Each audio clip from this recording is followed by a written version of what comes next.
With you now at 9:22 and continuing our conversation with Lieutenant Governor Todd Lamb. We received a lot of comments about you distancing yourself and resigning from Governor Mary Fallon's cabinet earlier in February, and just about you in general and your role. Want to get to this question from Josh. He said, with no revenue enhancements, how would he recommend this year's budget if he were governor? Well, thanks, Josh, but I think I've answered that once before, but I'll repeat it for Josh's benefit.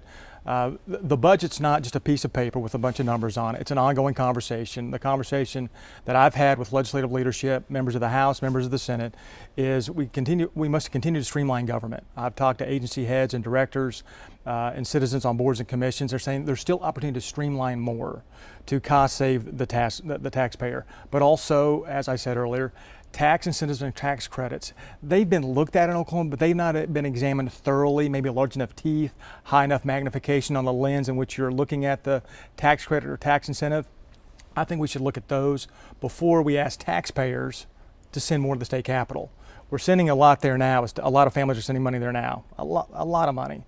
Well, are we using it wisely as far as tax credits and tax incentives are concerned? So you're not interested at this point in raising taxes on cigarettes or gas or anything like that? You want to look at other things first before we raise those taxes? Well, my position for resignation from the cabinet was a tax on 164, new tax on 164 different services. So my position was on the service tax. Anything else the legislature does this year, I'm not going to armchair quarterback every Monday, every Tuesday, every Wednesday. They'll have to make some tough decisions this year, and if they need my advice or input as a former legislator, I'll be happy to give my input and advice. Got this question many times, as I'm sure you've been asked. Blake said this is probably just a political move for when he runs for governor. Was this a political move? No, Blake. No, Abigail. It wasn't. My position, my move, as Blake referred to it, was as the small business advocate. My concern for small businesses in Oklahoma, my concern for the consumer, for the Oklahoma family in Oklahoma. That's why I made the decision, and that's why I made the move, if you will. Has nothing to do with a campaign in the future, a potential run for governor. It's nothing to do with that. Abigail, I'll be more clear. We did not poll the decision. We did not small group study the decision. I didn't call around to ask others about their advice on the decision. This was a decision I made for small business and Oklahoma families. Okay. If you want to announce if you're going to run for governor, now would be a good time. Would it? Was that your advice to me? Now would be. Well, I appreciate that, but no announcement today. Okay, all right. News OK's article, by the way, says you are considering a run for governor next year. Is that fair to say? Well, that's fair to say. You are considering it. We've received a lot of encouragement to look at the race in the last couple of years. Sure. As I travel around the state, I mean, we have friends in every county asking me to look at this race, in 2018, and we're seriously looking at it. I do have my wife's permission. You know, my wife Monica, yes, married 21 years, and I do have her permission. So I think we, the public, might hear more about my decision in the future, but no announcement today, and we're seriously taking a look at it. Okay.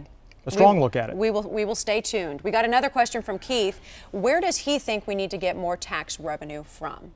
I mean, what are we going to do here? We're very, very reliant on oil and gas, as we know here in our state. Right. Where should that tax revenue come from? Well, a challenge we have in Oklahoma, and this isn't a fix, and it's a great question by Keith. It's a question I think a lot of Oklahomans have. It's not a quick fix this legislative session or for the next fiscal year, but Oklahoma's not diversified our economy enough. We're heavily dependent on commodities in agriculture and commodities in oil and gas, commodities in which we don't set the price.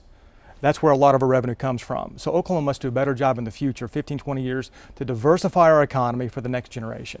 You mentioned gotta beat Texas. You That's know, right. As a former sports gal, well, still a sports gal, former sports reporter, I love the comparison here, but gotta beat Texas in something other than football.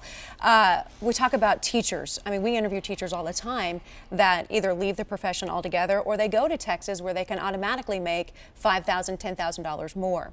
What can we do right now in a budget crisis? We're $900 million in the hole. What can we do, or what would you advise state legislators to do this legislative session to get them a raise? We talked to the minority leader, Scott Inman, and he said it's not happening. Well, I'm the eternal optimist. I still think there's opportunity. Now don't come back and say, well, you said we're going to do this. No, there are 149 legislators. They'll have to prioritize what the final budget is this year.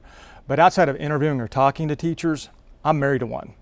I'm married to a classroom teacher, so I have an unpaid education advisor. She's paid as a teacher, but unpaid as far as advising. She's taught in North Tulsa, Oklahoma City, inner city.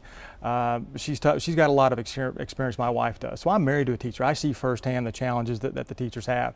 I've supported teacher pay raise before, but also additional rigor in the classroom and make sure we have accountability in our schools across Oklahoma. And we do have some, but it's more than just funding alone.